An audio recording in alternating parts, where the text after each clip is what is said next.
মাননীয় প্রধান উপদেষ্টা প্রফেসর ডক্টর মোহাম্মদ ইউনূস বলছেন ফেব্রুয়ারিতে নির্বাচন, এজন্য নাকি সরকার মহা আয়োজন করছে। এমনকি যুক্তরাষ্ট্রে যে জাতিসংঘের সাধারণ পরিষদের অধিবেশনে যোগদানের জন্য যুক্তরাষ্ট্রে প্রবেশের পরও জোরালোভাবে কথা বলেছেন যে ফেব্রুয়ারিতে নির্বাচন। অন দি আদার হ্যান্ড, ঘটনা মির্জা ফখরুলের দিকে ঘটিয়ে দিয়েছে কি, যে আওয়ামী লীগ এবং জাতীয় পার্টিকে নির্বাচনে চাই। এখন কি মনে করেন, ডক্টর ইউনূস যতই ফেব্রুয়ারিতে নির্বাচনের আয়োজনের চেষ্টা করুক, আওয়ামী লীগ জাতীয় পার্টিকে মির্জা ফখরুল যদি চায়, তাহলে সেই নির্বাচন হবে? তাহলে মানুষ কি বলবে? আরে ফেব্রুয়ারিতে নির্বাচন বাদ দাও, আগে আওয়ামী লীগ জাতীয় পার্টি পিটাই, ওদেরকে আগে ডলা দিই, ছেঁচা দিই, তারপরে নির্বাচন। কিসের নির্বাচন ফেব্রুয়ারিতে? আসলে বিএনপিও ফেব্রুয়ারিতে নির্বাচন চায় না। বিএনপি চায় নির্বাচন বানচাল করতে, কারণ বিএনপি নিশ্চিত তাদের পরাজয়। যেমন জাহাঙ্গীরনগর বিশ্ববিদ্যালয় দেখেছেন যে তাদের পরাজয় দেখে তারা সরে গিয়েছে। রাজশাহী বিশ্ববিদ্যালয়ে তারা নির্বাচন বানচাল করতে সক্ষম হয়েছে পরাজয় নিশ্চিত দেখে, এবং নির্বাচন বানচাল করে আনন্দ মিছিল করে। আপনি চিন্তা করেন কত বড় বাটপারে ঘরে বাটপার, এবং এগুলো সব তারেক রহমান নির্দেশে।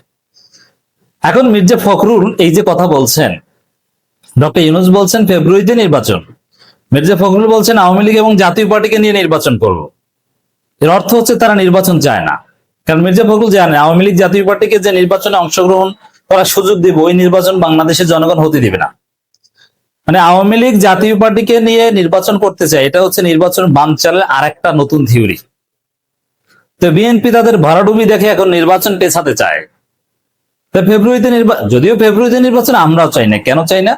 যে বিচার, আওয়ামী লীগের বিচার, আওয়ামী লীগ নিষিদ্ধ হওয়া এবং প্রয়োজনীয় সংস্কার, এই বিএনপির সম্ভাব্য ভোট চুরি ঠেকাতে যে সংস্কার লাগে, এটা ফেব্রুয়ারির মধ্যে করা কঠিন। এই জন্য আমরা একটু সময় চাই। এটা আমাদের নাগরিক সমাজের প্রত্যাশা। যদিও জামাতের কথা, এখন জামাত খুব কনফিডেন্ট, তাদের ডিসেম্বর নির্বাচন হলেও আপত্তি নেই, কিন্তু সংস্কার হতে হবে। তো এই যে দেখেন, একদিকে ফেব্রুয়ারির প্রথমার্ধে নির্বাচন আয়োজনে ব্যাপক প্রস্তুতি নিচ্ছে সরকার, প্রধান উপদেষ্টা যুক্তরাষ্ট্রে গিয়ে কথা বলেছেন। On the other hand, Mirza ফখরুলের গোপন তথ্য ফাঁস হয়ে গেছে কি, তারা আওয়ামী লীগ জাতীয় পার্টিকে নিয়ে নির্বাচন চায়। এর মানে আসলে নির্বাচন বানচাল করতে চায়। তো এই যে বিপরীতমুখী কথা, ফেব্রুয়ারিতে নির্বাচন চাওয়া আবার জাতীয় পার্টি আওয়ামী লীগকে চাওয়া, এটা কন্ট্রাডিক্টরি। এটি হচ্ছে ইউনূস এবং মির্জা ফখরুলের মধ্যে ফাড়াফাড়ি। মানে ইউনূস নির্বাচন চায় আর মির্জা ফখরুল আসলে নির্বাচনই চায় না। তাহলে ফেব্রুয়ারিতে নির্বাচন স্থগিত হয়ে কি হবে?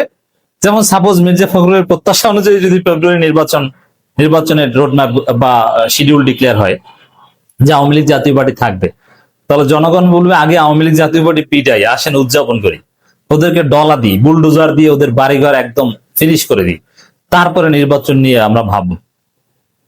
আপনি কি মনে করেন? এনসিপি বিএনপির কোলে উঠেছে, বিএনপির ফাঁদে উঠেছে, ওদের অনেক ত্রুটি বিচ্যুতি আছে, দ্যাটস ডিফারেন্ট।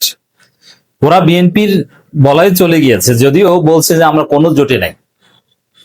এটা এনসিপি ভুল করেছে, কিন্তু আওয়ামী লীগের লোকজনের যে ক্ষোভ এনসিপির উপর, আপনারা দেখেছেন যে এনসিপির মাহফুজকে এর আগে মেরেছে যুক্তরাষ্ট্রে, এবং বিএনপি সহযোগিতা করেছে।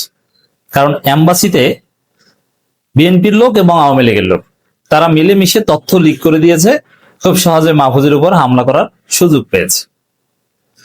আওয়ামী লীগের ক্ষোভ কিন্তু প্রচন্ড রকমের এনসিপির উপর, এবং আখতারের উপর ডিম মেরেছে, এবং ওদের স্লোগান আখতারের বিরুদ্ধে।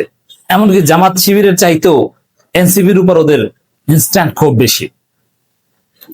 এই জায়গায় এনসিপি যতই ভুল করুক, দিন শেষে আওয়ামী লীগের অস্তিত্ব, আওয়ামী লীগের কামব্যাক, এটা এনসিপি মানবে না, জাতীয় পার্টিকে এনসিপি মানবে না। দর্শক, এই জায়গায় মির্জা ফখরুল আওয়ামী লীগ জাতীয় পার্টিকে চান, আর এনসিপি, জামাত, কেউ, এদেশের জনগণ কেউ আওয়ামী লীগের প্রেজেন্স স্বীকার করবে না, মানবে না। তাহলে কি নির্বাচন হবে? না। তাহলে বিএনপি আসলে নির্বাচন বানচাল করতে চায় আওয়ামী লীগ জাতীয় পার্টিকে সামনে আনার কথা বলে, এটাও আপনাকে বুঝতে হবে। এটা নতুন ধান্দা। সংস্কারের পর নির্বাচন হবে টাইমলি, আফটার রিফর্মস, আফটার বিচার। বিএনপি নির্বাচনে আসুক বা না আসুক, মাঝপথ থেকে সরে যাক। বিএনপি তো কিছুদিন পর মুসলিম লীগের মতো, জাতীয় পার্টির মতো ছোট্ট দলে পরিণত হবে, অর্থাৎ টেনশনের কিছু নেই। অন্তর্বর্তী সরকারের প্রধান উপদেষ্টা অধ্যাপক মোহাম্মদ ইউনূস বলেছেন, আগামী বছরের ফেব্রুয়ারি প্রথমার্ধে অবাধ, সুষ্ঠু, শান্তিপূর্ণ জাতীয় নির্বাচন আয়োজনের লক্ষ্যে সরকার ব্যাপক প্রস্তুতি নিচ্ছে। দেখেন, এখন আওয়ামী লীগকে সাথে নিয়ে নির্বাচন করার ইচ্ছা কিন্তু ইউনূস সরকারেরও নেই, বিএনপির আছে। এটা একটা ফাটাফাটি। তো এই জায়গায় অবাধ, সুষ্ঠু ও শান্তিপূর্ণ নির্বাচনের কথা বলছেন। এখন আওয়ামী লীগ যে নির্বাচনে থাকবে ওটা কি শান্তিপূর্ণ হবে? নেবার। আর দ্বিতীয় হচ্ছে, এখানে ইনক্লুসিভ শব্দটা কিন্তু ইউনূস বলেননি। যদি বলতেন যে ইনক্লুসিভ, পার্টিসিপেটরি, তাহলে এই ব্যাখ্যা আসতো যে in the name of inclusive election Awami লীগকে এবং জাতীয় পার্টিকে চাচ্ছে। অতএব এখন জাতীয় পার্টি হচ্ছে আওয়ামী লীগের মাথা। অতএব জাতীয় পার্টিকে নিষিদ্ধ করতে হবে আওয়ামী লীগ নিষিদ্ধের হক আদায় করতে। যেহেতু আওয়ামী লীগ নিষিদ্ধ হয়ে গেছে, এটার হাকিকাত বাস্তবায়নের জন্য জাতীয় পার্টি নিষিদ্ধ করতে হবে, এর কোনো বিকল্প নেই। এবং জাতীয় পার্টি নিষিদ্ধ ছাড়া বাংলাদেশে কোনো নির্বাচন হবে না। তো বিএনপি এটা জানে, আর এই কারণে নির্বাচন বানচালের এই পথ খুঁজছে। তো প্রফেসর ইউনূসের আকীদা হচ্ছে আওয়ামী লীগ মুক্ত নির্বাচন, কারণ তিনি ইনক্লুসিভ শব্দটা বলেনি। আর আওয়ামী লীগ ছাড়াও যে 80-90% ভোটারদের উপস্থিতি হতে পারে তার প্রমাণ ডাকসুতে আমরা পেয়েছি। আওয়ামী লীগের কোনো ভোট ব্যাংক নেই। অবশ্য বিএনপির যে অবস্থা হচ্ছে তাতে বিএনপির চাইতে আওয়ামী লীগের ভোট বাড়বে। আর বিএনপি একদম ছোট দল হয়ে, কর্মীবিহীন একটা দল, রাজশাহী বিশ্ববিদ্যালয়ে নির্বাচন বানচাল করে, মিছিল করে, রাজশাহী সিটি কলেজের শিক্ষার্থী এবং টোকাইদের ভাড়া করে, এদের মিছিল করার লোক পায় না। এটা কি জানেন আপনি? না জানলে জেনে রাখুন, আমি বললাম, এরা টোকাই ভাড়া করে মিছিল করে। কর্মীবিহীন একটা বিচ্ছিন্ন দলে পরিণত হচ্ছে বিএনপি ছাত্র দল। তাদের যে আওয়াজ দেখেন, ওটা ফাঁকা আওয়াজ, তাদের ওইরকম শক্তি নেই, চুপসে গেছে। বেলুন চুপসে যায় না, ওইরকম চুপসে যাচ্ছে বিএনপি। অতএব আওয়ামী লীগ মুক্তই, free, fair, credible, participatory means people will go for vote, এটা হবে। আওয়ামী লীগের কোনো প্রয়োজন নেই। নিউ ইয়র্কে যুক্তরাষ্ট্রের দক্ষিণ ও মধ্য এশীয় বিষয়ক বিশেষ দূত এবং ভারতের জন্য মনোনীত রাষ্ট্রদূত সার্জিও গোরের সঙ্গে বৈঠককালে তিনি কথা বলেন। তো এই কিন্তু ডোনাল্ড লুর জায়গায় ইনি বসেছেন। ভারত কিন্তু এখানে চাচ্ছে যে ইউনূস ইনক্লুসিভ শব্দটা বলো, কিন্তু ইউনূস কিন্তু এই ভারতে দায়িত্বপ্রাপ্ত এই রাষ্ট্রদূত সার্জিও গোরের সঙ্গেও ইনক্লুসিভ শব্দটা বলেনি। তাই ইউনূস আওয়ামী লীগ মুক্ত নির্বাচন করবে ফেব্রুয়ারিতে, এটা ইউনূসের কমিটমেন্ট, এই জায়গাটা ঠিক আছে। কিন্তু বিএনপি আওয়ামী লীগকে চায়, এর অর্থ নির্বাচনই হবে না। অধ্যাপক ইউনূস বলেন, ফেব্রুয়ারিতে নির্বাচন অনুষ্ঠিত হবে, নির্বাচন হবে অবাধ, সুষ্ঠু ও শান্তিপূর্ণ। দেশ এজন্য সম্পূর্ণ প্রস্তুত।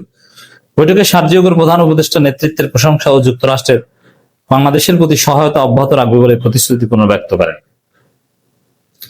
তো দর্শক, পরিস্থিতি যেদিকে যাচ্ছে, বিএনপি নির্বাচন বানচাল এবং নির্বাচন পিছিয়ে দেওয়ার পথে হাঁটছে। আসলে বিএনপিও নির্বাচন চায় না, এই কারণে আওয়ামী লীগ জাতীয় পার্টি ইস্যুটা পরিকল্পিতভাবে সামনে আসে। আর যদি আওয়ামী লীগ জাতীয় পার্টি নির্বাচনে অংশগ্রহণ করার সুযোগ পায়, ডেফিনেটলি ক্ষমতায় জামাতি আসবে আর বিএনপি থার্ড হয়ে যাবে, কারণ আওয়ামী লীগ হবে তখন সেকেন্ড। কারণ অনেকেই বলছে, ঘোষণা দিচ্ছে যে যৌবনের প্রথম ভোটটা বিএনপির লোক বলছে আওয়ামী লীগকে দিব যদি বিএনপি আওয়ামী লীগকে ফিরিয়ে আনে।